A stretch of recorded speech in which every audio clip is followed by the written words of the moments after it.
बिस्मिल्लाहिर्रहमानिर्रहीम। शुरू अल्लाह ताला के बबरकत नाम से जो बड़ा मेहरबान निहायत रहने वाला है। डियर स्टूडेंट्स, आज हम सेकेंड ईयर इंग्लिश का पहला लेक्चर स्टार्ट करते हैं और उसकी बाकायदा फॉर्मल शुरुआत भी करते हैं।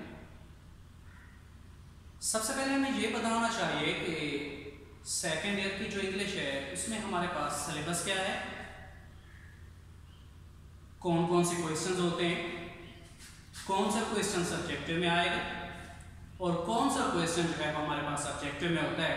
लिहाजा सबसे पहले इसके बारे में थोड़ा डिटेल देख लेते हैं ताकि हमें जो है वो पढ़ते हुए अंदाज़ा हो, पता हो कि हम ये चीज़ जो पढ़ रहे हैं इसमें हमारे पास क्या क्वेश्चन निकलता है और उसको हमने जो है हल कैसे करना होता है।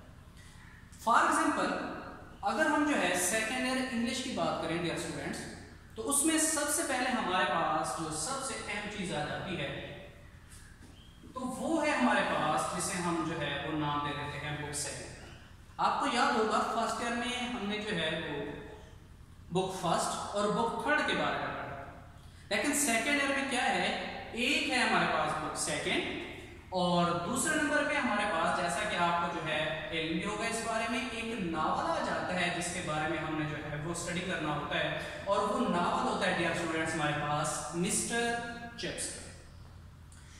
जब सबसे पहले हम बात करते हैं बुक सेकेंड और मिस्टर चिप्स के हवाले से, तो एक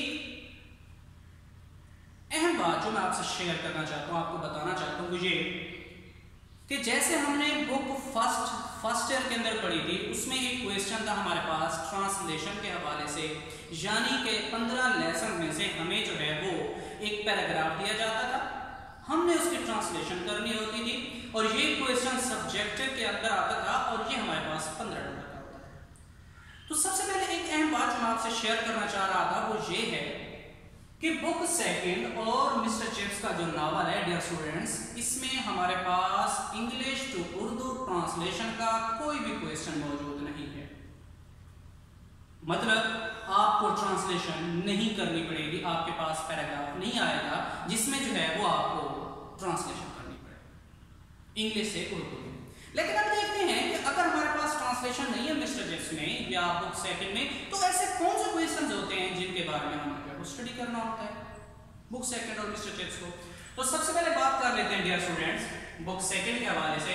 तो बुक सेकेंड में सबसे अहम चीज और सबसे खास चीज जो होती है हमारे पास वो आ जाती है शॉर्ट क्वेश्चंस के हवाले से। याद रखिए मेरी बात कि सेकेंड ईयर की इंग्लिश जो होती है बुक सेकेंड या मिस्टर चिप्स, उसमें शॉर्ट क्वेश्चंस बहुत ही अहम किरदार अदा करते हैं, बहुत ही ज्यादा अहम किरदार अदा और आपके पास ऑलमोस्ट 40 नंबर के शॉर्ट क्वेश्चन होते हैं बुक सेकंड में से और मिस्टर चिप्स में से, और बाकी 60% बाकी चीजें होती हैं।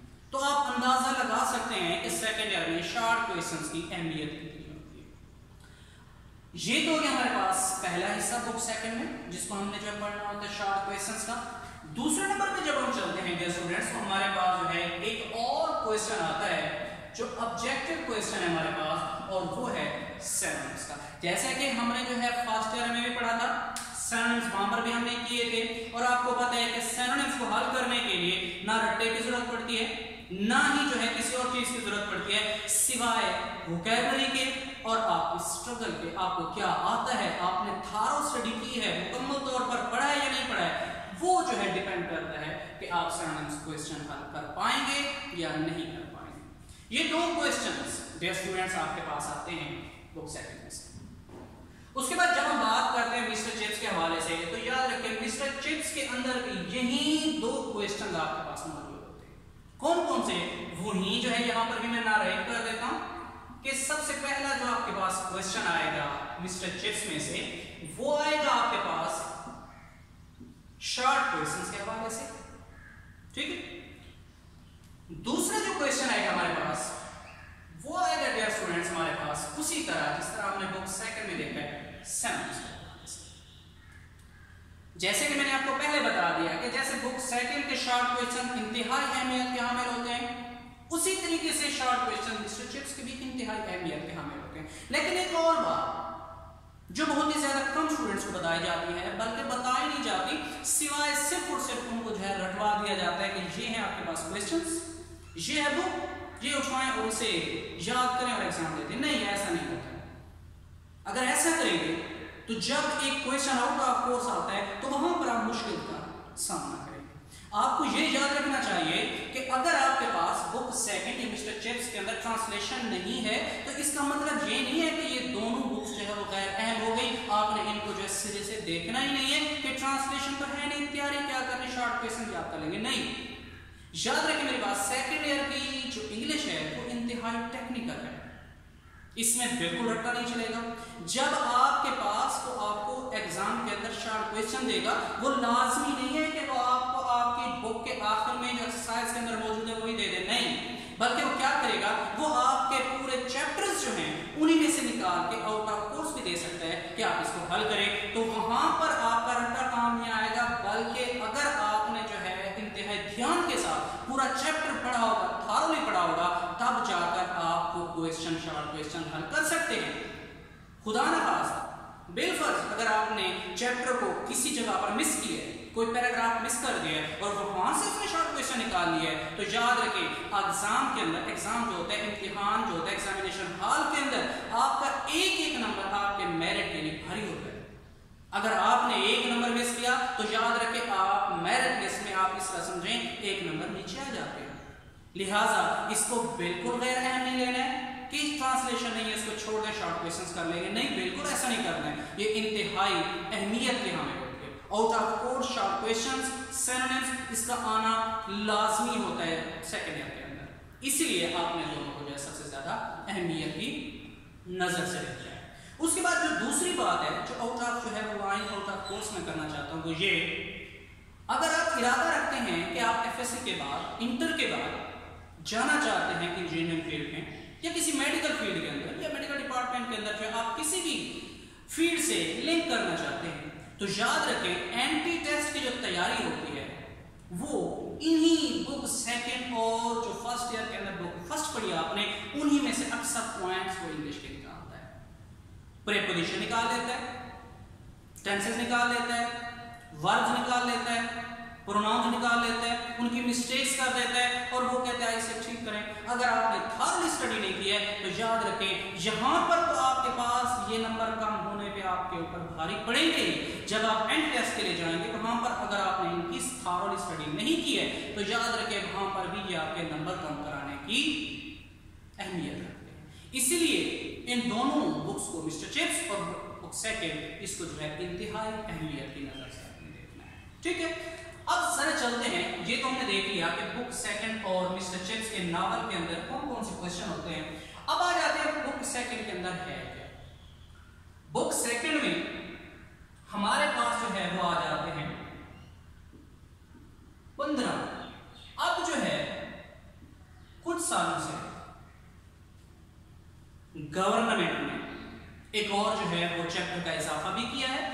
जैसे कि आपको पता होगा कि बच्चों के हैरेसमेंट का जो केस हुआ था कुछ अर्सा पहले, उसका नाम नहीं लेना चाहिए, उसके हवाले से उसकी अवेयरनेस के लिए हुकूमत ने बुक्स के अंदर बच्चों को तालीम देने के लिए कि हैरेसमेंट से कैसे बचना है, अगर आपके साथ ये पेश आ जाता है तो उसका इलाज क्या होता है और आपने उसको जो है कैसे टैकल करना है, उसके लिए हुकूमत ने इस बुक के अंदर, बुक सेकंड के अंदर एक चैप्टर और डाल दिया है। ठीक है, इसीलिए अब जो है बुक सेकंड के जो चैप्टर कुल मिलाकर हो गए वो हो गए 16, जिनमें सबसे पहले जो 10 चैप्टर्स हैं उनको हम नाम दे देते हैं प्रोज का, जिसे हम नसर भी कहते हैं। उसके बाद दूसरे नंबर पे हमारे पास जो है जो अगले 6 चैप्टर्स हैं उन्हें हम नाम दे देते हैं हीरोज का, यानी कि इनके अंदर किसी एक शख्स को एज अ हीरो पेश किया जाता है, उसकी जिंदगी के बारे में, उसके कारनामों के बारे में, उसके अचीवमेंट्स के बारे में ये हमें बताया जाता है। ये बुक सेकंड के क्वेश्चंस हैं और बुक सेकंड के चैप्टर्स हैं कि पहले 10 चैप्टर्स जिनको हम नाम दे देते हैं प्रोज का और अगले जो 6 चैप्टर्स हैं उन्हें हम नाम दे देते हैं हीरोज का। अब बात आ जाती है मिस्टर चिप्स की, इसके हमने क्वेश्चन तो देख लिए कि कौन कौन से होते हैं। अब इसके चैप्टर्स होते हैं हमारे पास, याद रखें 18 चैप्टर्स होते हैं और इन्हीं 18 चैप्टर्स में से वो आपके पास शॉर्ट क्वेश्चंस भी निकालेगा, इन्हीं में से वो आपको सिनोनिम्स भी देगा और आपने उनको हल करना होता है। और ये भी याद रखें कि बुक सेकंड के जो शॉर्ट क्वेश्चंस होते हैं उनमें भी और बुक सेकंड के जो सिनोनिम्स होते हैं चैप्टर में उनमें भी दोनों में चॉइस होती है।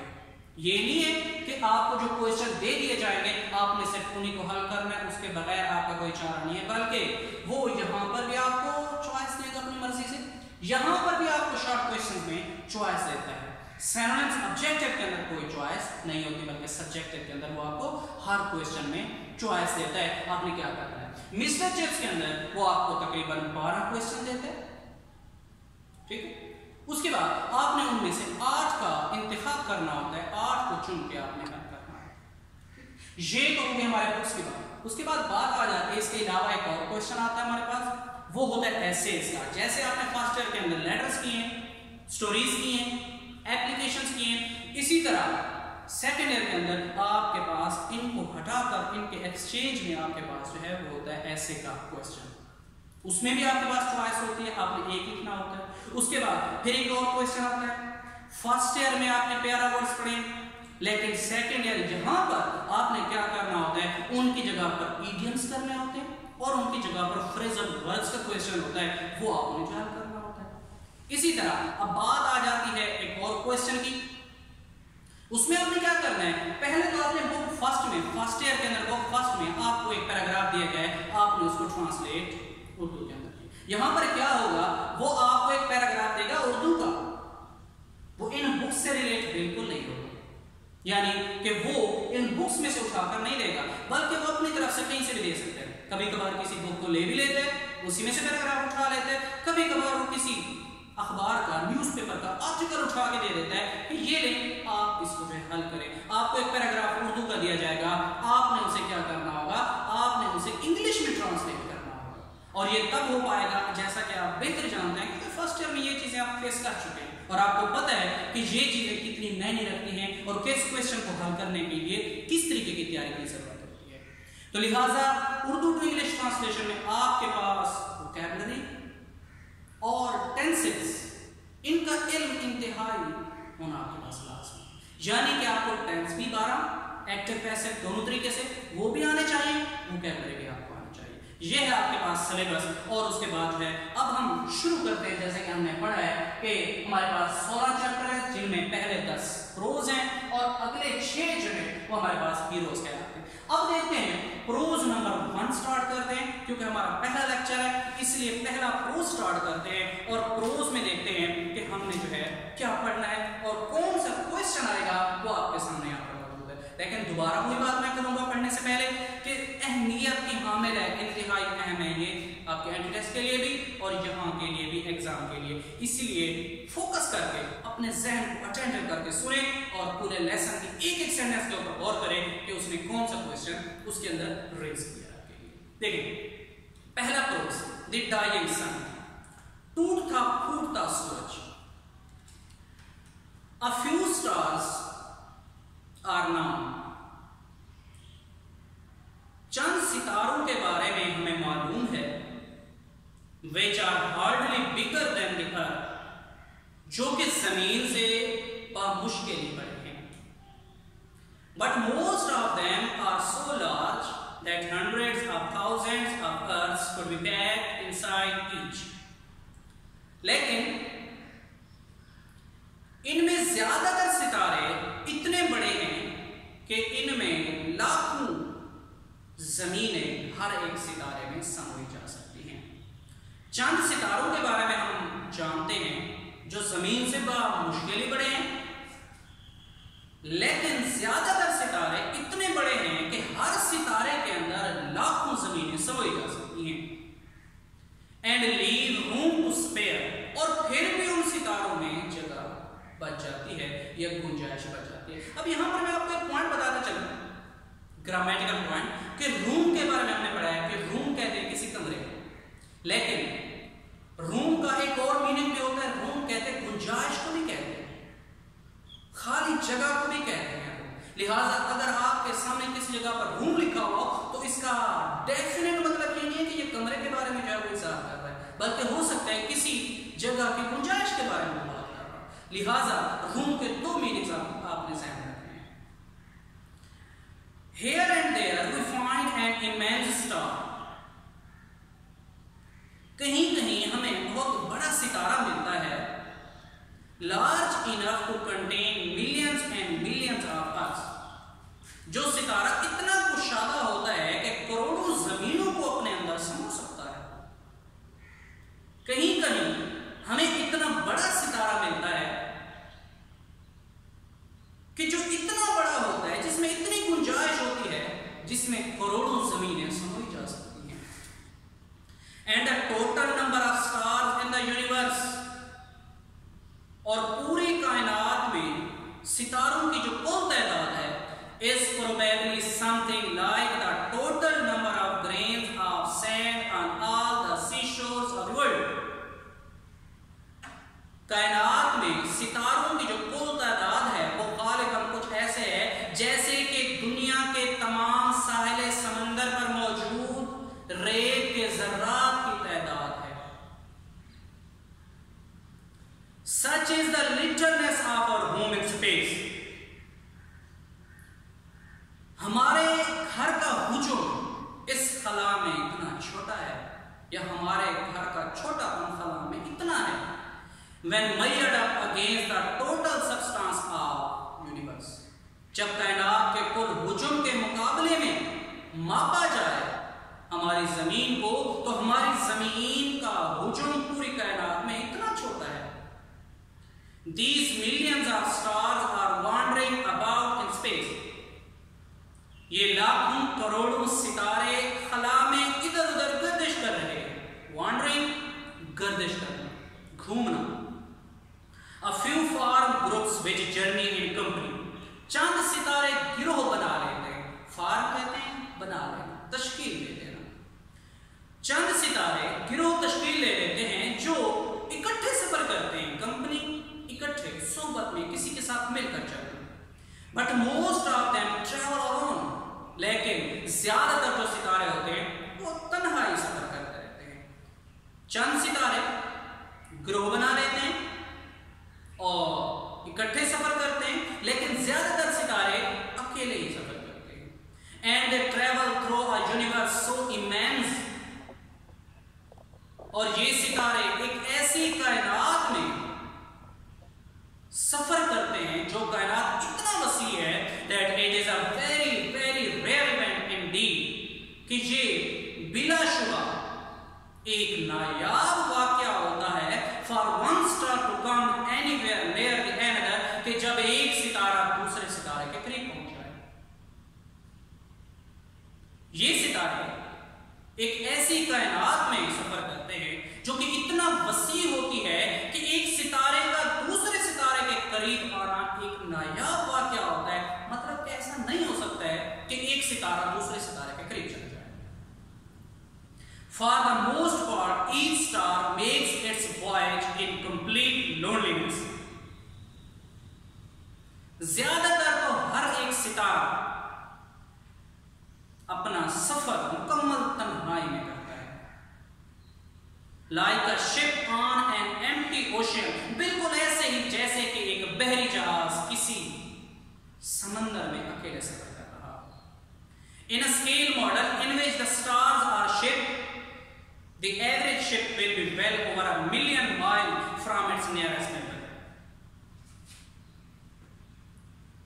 अगर हम इसकी पैमाइश करें,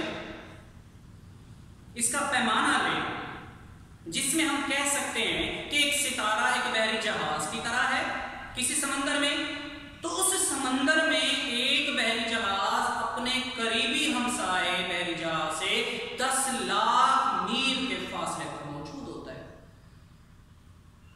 From this it is easy to understand, इस बात से हम ये बात समझ सकते हैं, ये इस वाकये से हम ये बात समझ सकते हैं why a star seldom finds another anywhere near it, कि क्यों एक सितारा कभी कभार ही अपने करीब किसी और सितारे को पाता है।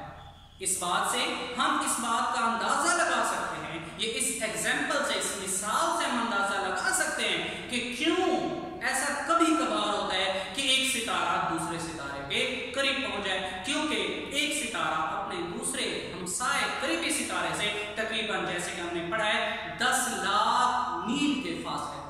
इसलिए उनका आपस में एक दूसरे के करीब आना तकरीबन ना होना। आज के लिए इतना काफी है। ये था आज का हमारा सेकेंड ईयर इंग्लिश का पहला लेक्चर। उम्मीद है आपको पसंद भी आएगा। अगर क्वेश्चन है तो आप कमेंट्स कर सकते हैं। बाकी इंशाल्लाह अगले लेक्चर में देखेंगे। अल्लाह हाफिज। Thank you.